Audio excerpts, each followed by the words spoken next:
Greetings comrades, my name is Gigantals, and as promised, this is the video in which I'm going to be basically talking about the Cursed Rosary I found recently. So, something I just want to make clear is that I don't hate rosaries, okay?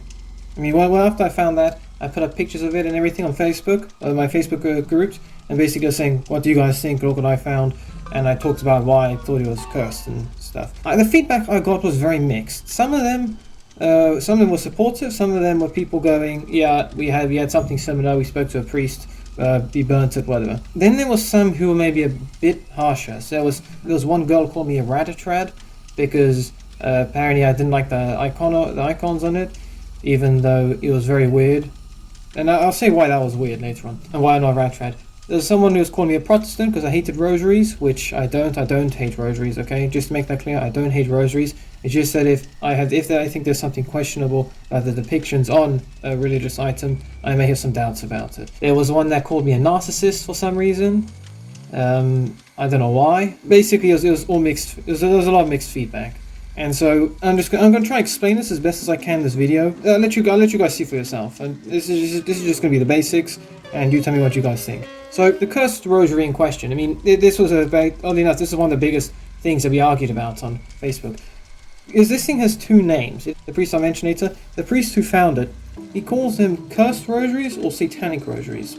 Now, if you Google Satanic Rosary, you're going to get very different results. Most of my critics use this fact, saying, no, this is Satanic Rosary, not the one you're bringing up. And I said, yeah, Satanic Rosary is just one name for this. It can also be Cursed Rosary. Can you counter that? But they didn't. So, the way to recognize this is that, firstly, they're all plastic, and they come in colors. I've seen red, green, blue, black, yellow, orange. The one I found was from Ecuador, but that's probably nothing really important. The second thing that you'll see is they've appear to have 4 suns at each of the corners of the crucifix. Because it's on a rosary, but crucifix in here. There's a snake on the headpiece. The headpiece doesn't have details such as a halo or the INRI plaque, which typically is found on rosaries and crucifixes. There appears to be a bed of thorns under Jesus' arms, and then there are pentagrams on each of the corners of the crucifix.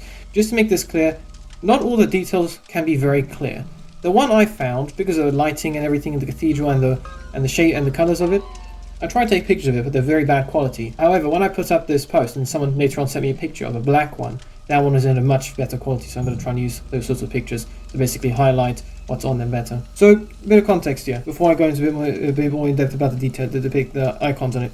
So, in 2019, October 2019, last year, I saw an article about this, dating from 2017. And it showed pictures of what they were talking about, and I was initially concerned for this. There's a chief Filipino exorcist named Father Ambrosio Donato Legaspi, which I may be wrong with pronunciation, sorry about that. He basically mentioned that he had found Cursed Rosary, Cursed Satanic Rosaries, whatever. Now, I will admit this does need to be taken with a little pinch of salt, because he also believes in something, it was like another conspiracy, but instead of focusing on rosaries, focusing on the miraculous medals. So I'll cover this in another episode, but he believes that the Freemasons are making perverted versions of the miraculous medal and sneaking them in to undermine the real thing. I'll cover that another time. Now, his arguments for the miraculous medal have been somewhat refuted, but the ones for the Cursed Rosary haven't, even though they came around the same time. So I'm just going to take that as like a bit of a risk here and say that people haven't really found much of a way to counter them, which I'm going to bring this matter forward. If I'm wrong, okay, and if I'm refuted properly, and church authorities come forward and say, no, this is what we actually run it, this is what this is meant to show, we've done investigation, we found it wrong, then I will retract this video and admit that I was wrong. Okay, I'm not narcissistic, I don't think I'm always right, I'm just putting this forward out there. If I'm wrong, and I'm proven wrong, then I'll accept that I'm wrong, okay? So first, as I mentioned above, all these rosaries seem to be plastic, and which doesn't really impact anything, because nothing material has holy or unholy properties about it. That comes later, after its construction or formation, whatever. It being plastic is just a sign that it was mass-produced. So the question about the suns. Typically, suns or stars would be seen as a symbol of illumination, like typical Illuminati enlightenment, right? The snake, you typically are seen as some sort of dark symbol, and I'll cover that a bit later. And then, as with some rosaries and crucifixes, they usually show a halo to show Christ's divinity on the cross, or to show the royalty through the INRI plaque. This one has none. Then there's a bed of thorns under Jesus' arms, which seem a bit unnecessary considering he's already suffering on the cross. And then there's the pentagrams, which are typically associated with evil. But that's something I need to make clear before you guys start in the comments go exploding all over everywhere. with all of the accusations against us. You can't take these symbols individually. We need to also put them into context with one another, and also look at how the world perceives them at present. So it starts off, Christ is the light of the world. We know that. It's mentioned in the Bible. That's why some of the icons typically depict him with a halo and like big beams of light coming out of his head. And I know that not necessarily all rosaries or crucifixes have halos of Christ on them. Okay, I know that. What I find concerning about this cursed rosary here is that there are 4 suns or sources of light around Jesus. I mean, there is room behind Jesus' head for a 5th one to be put as a halo, but there isn't any. And that's one of the things that I do have some concern about. You see, the theological implications of this depiction seem to show that Christ is not the light of the world. That light comes from around him. There is no light coming from him, and it undermines him, basically. It undermines his divinity. It just shows him as a man, as a body on the cross with the light coming around him. Or you could imagine it, worst case scenario, as spotlights on him. Okay, now, I know that snakes aren't necessarily evil symbols. For instance, there was Nehush, let me pronounce this right. There was Nehushtan, which was the bronze serpent put on the cross by Moses.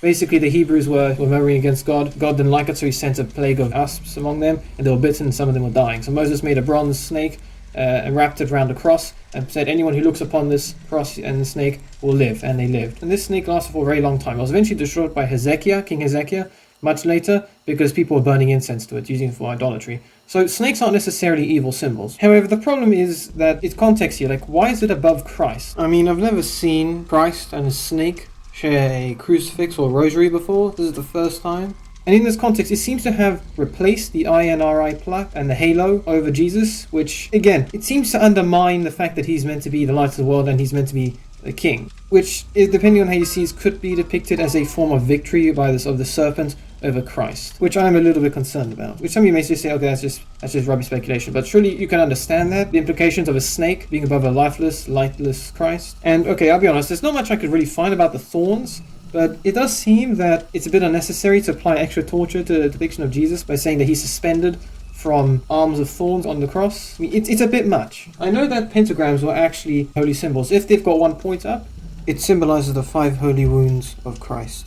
But if they've got 2 points up, then it's the goat, Baphomet, Satanism, blah blah blah. And looking at this on this rosary, it seems to be pointing in all 4 directions. So we can't necessarily say, okay, well, it's unholy because it's got 1 or 2 points on top, because then it's also got the one that's 1 point on the bottom, and it's got 2 more pointing perpendicular to that on either side of it. So we can't exactly use pentagrams as proof of cursed or satanic by itself, which is why you need to enter it in context. But as I said, you need to look at all these in context together. If you put all these depictions and implications together, it seems to be that Christ isn't the light of the world, whereas the snake is above his head as some sort of sign of victory, whilst his body is just hanging from branches of thorns and pentagrams on the end. Now, if maybe I have to see some of the details on the crucifix, but if someone I'm not going to try drawing it because I suck at drawing, but if someone drew everything that this crucifix showed, some of you out there may find it to be a little bit more concerning and see what I'm trying to get at. Now let's talk about the context of it in the present time. The Satanists have done a very good job of fooling the world into thinking that they pretty much own, dark symbols such as snakes and upside down crucifixes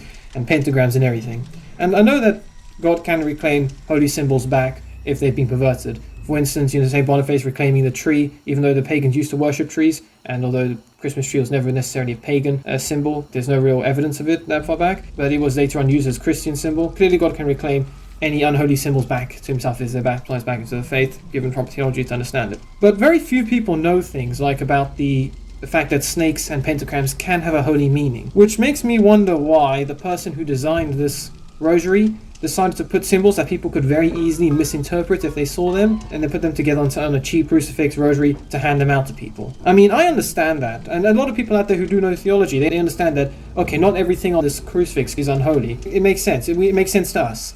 But putting it together, for people who don't understand that theology, it can be very easily misinterpreted. And not everyone out there knows about all the symbols as in depth as few people do who spend a lot of time studying theology. So why would this be put together on a cheap rosary and spread out? It's a bit weird. Then that's why when I did try and investigate this myself, I came to the conclusion that the rosary is either malicious in design, poorly designed icons put together, or it means something else entirely. Some sort of Christian meaning to it that we don't know of, but it's meant to be all holy. That's something that we're going to bring up, which I did mention I would before. The new Vatican coin, the one that seems to have Pachamama or Mother Earth on it, that's very controversial. A lot of people have talked about how that promotes paganism and everything, because it shows a woman apparently pregnant with the earth. Now, some people, like myself, we were concerned about the depiction of this. So we went to see what we could find about it, and we found out that the designer of this coin came forward and said what it meant, what he was trying to depict. The Vatican came forward and said what they was trying to depict and what they meant by it.